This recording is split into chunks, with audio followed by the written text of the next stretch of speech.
Ladies and gentlemen, welcome back to Buffalo Sports Center. I am Don, and today we are going to preview a highly anticipated matchup between the 6-5 Buffalo Bills and the 9-1 Philadelphia Eagles. Before I get to the preview, though, make sure to hit that like button and subscribe. Follow the channel here on Instagram, join the Discord, and follow us on TikTok. All of those links are down in the description below. Now, let's get on with it and talk quickly about the Bills offense, who is the big wild card coming into this game. The Bills offense for most of the season has been really freaking bad.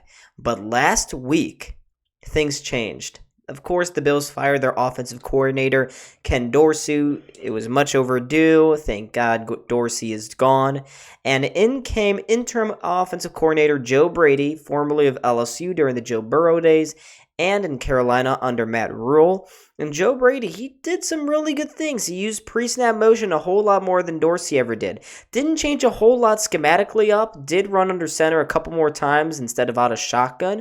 And it led to the Bills putting up 30 points or more for the first time since week 4. It's been a very long time for an offense that is supposed to be offensively elite.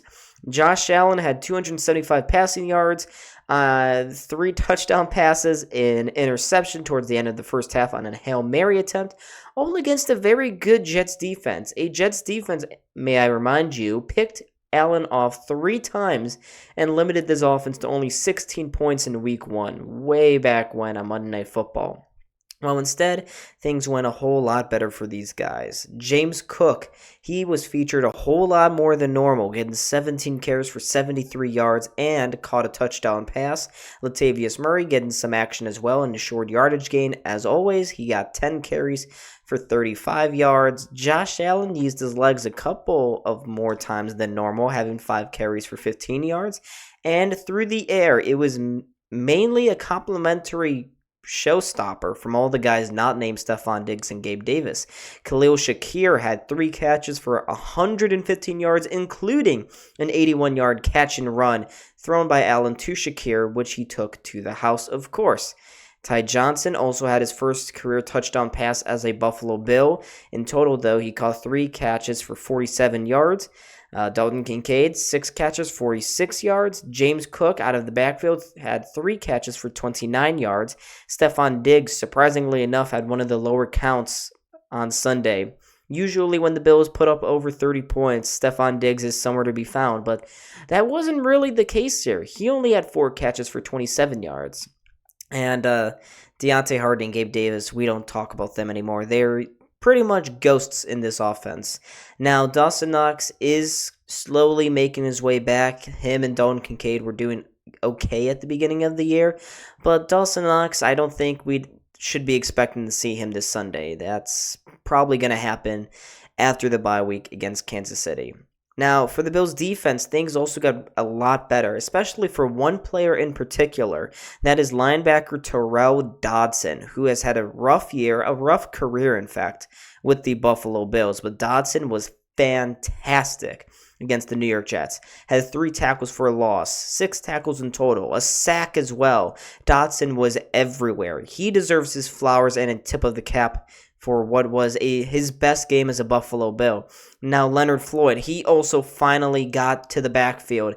It's been a couple of weeks, and it's been frustrating for him because we know he has the talent. And on Sunday, he showed it, getting 2.5 sacks on Zach Wilson.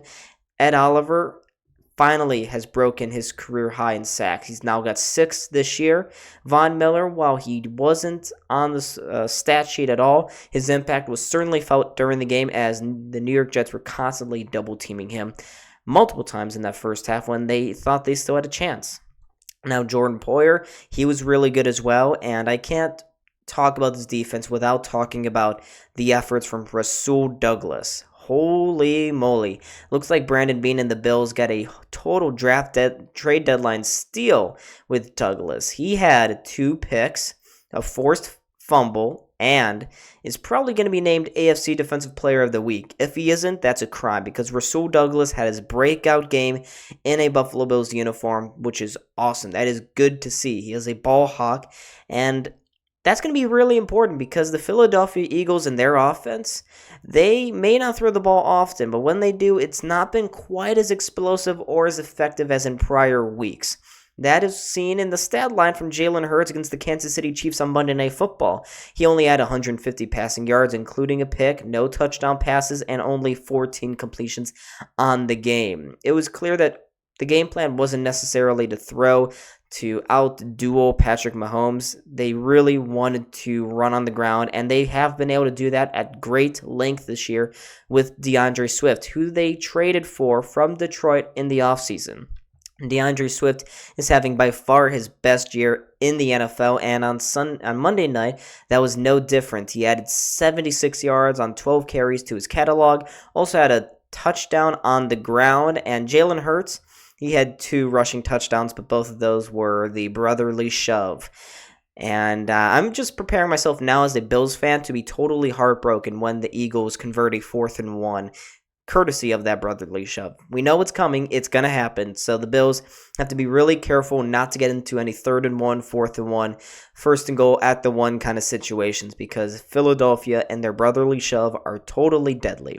Now, anywhere else on the offense, it wasn't really there for the Eagles on Monday Night Football, but they do have some really good weapons, mainly A.J. Brown and Devontae Smith. Their 2 wide receivers have both been really good in their careers, although on Sunday, Devontae Smith definitely had the better of the 2 days. He had 6 catches for 99 yards and was this close to getting a touchdown catch, but they ruled him down at the half-yard line, which is then where they came in with the brotherly shove and finished the job off on the Chiefs. DeAndre Swift had 3 catches for 31 yards, and A.J. Brown only had a singular catch for 8 yards. So L'Jarius Sneed, cornerback for the Kansas City Chiefs, definitely did a really good job containing A.J. Brown. I would expect Rasul Douglas to be matching up on A.J. Brown this weekend. If not, maybe Christian Benford is coming back, so they can put him on A.J. Brown, maybe even Dane Jackson as well. Who knows? But Dane Jackson did come up limping from that last game on Sunday. Now, the Eagles also have Julio Jones, and they also have a really decent defense now. The Philadelphia Eagles defense has not been great on paper, but they have some big names. Mainly on the defensive line with Fletcher Cox, Brandon Graham, Jordan Davis, Josh Sweat, the rookie from Georgia, or not the rookie from Georgia, that is Jalen Carter, excuse me. I don't know why I got the 2 mixed up there, but Jordan Davis has been really good. Jalen Carter almost had a pick off of a Patrick Mahomes spike on Monday night. I don't know if anyone caught that on the internet, but it was this close, so the Bills may have to watch out for that this weekend. Hassan Reddick has been really good for the Eagles this year. Just their whole front 7 is fantastic. They have a ton of depth. Derek Barnett as well has been really good this year for the Eagles. Now, their linebacker and their secondary is where things get a little slowed down. They did bring in Kevin Byard at the trade deadline to help alleviate some of those issues, but they still back there have Bradley Roby, Darius Slay, and very old James Bradbury, who does not look to be on top of his game this year. But Darius Slay definitely has. Reed Blankenship, their starting safety, also probably has been massively underrated by most of the NFL. So Blankenship has been really good for the Eagles this year. Kevin Byard is Kevin Byard. He's a ball hawk. He had an interception against Patrick Mahomes in the red zone on Monday night. So he is definitely, despite having a slow start to his Eagles career, has had a really big impact recently. So folks, you've heard everything, a lot of players' names, a lot of storylines coming into this week.